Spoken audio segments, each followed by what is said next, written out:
টেকনাফ সীমান্তের নাফ নদী এখন বাংলাদেশের জেলেদের কাছে আতঙ্কের নাম।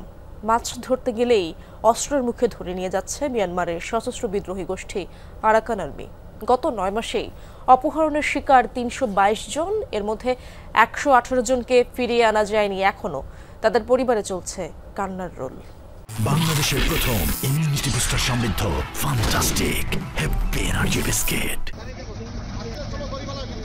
মিয়ানমারে আরাকান রাজ্যের জল ও স্থলভাগের বিশাল অংশ আরাকান আর্মির দখলে। এরপর থেকে অনেকটাই অনিরাপদ টেকনাফের নাফ নদী।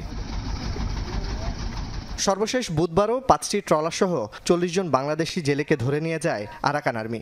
এ নিয়ে গত বছরের ডিসেম্বর থেকে চলতি মাসের ১০ সেপ্টেম্বর পর্যন্ত ধরে নেওয়া ৩২২ জনের মধ্যে এ পর্যন্ত ১৮৯ জেলে এবং ২৭টি নৌযান ফেরত এনেছে বিজিবি। ফেরত আসারা জানান তাদের অভিজ্ঞতা।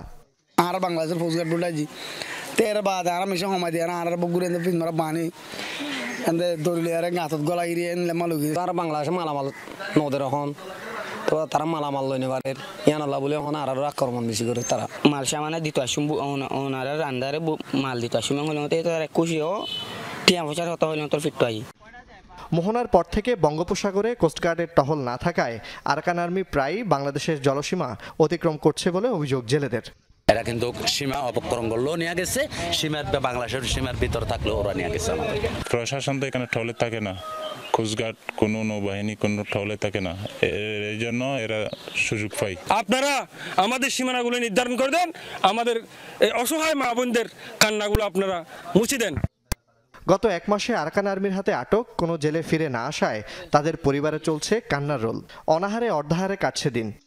বাচ্চা যদি শুনি তা মারা মনের বুদ্ধি পাইতাম, যা আছে নাই কি কোনো খবর পাতি নাই। বাতাবাড়ি বেশি কষ্ট তো খদ্দর আছে খবর কান্ড হয় দি আর বাংলাদেশের সরকার তো আর জামিনি আর চাই দি মাইন্দারে স্কুল মাদ্রাসা পড়া ঠিক মতো খানা দিন আমার রাই হন তো খানা দিনা দিও তারা ভিডিও মাইন্দা হাই না বাইলে না বাড়ি আর আছে খাদা হারিয়ে বন্ধ ধরে নুরাল মরিবা মাই তো গিয়ে দিব। বিজিবি ও কোস্টগার্ডের টহল বৃদ্ধির পাশাপাশি জেলেদের ফেরত আনতে সর্বোচ্চ চেষ্টার কথা জানান এই কর্মকর্তা।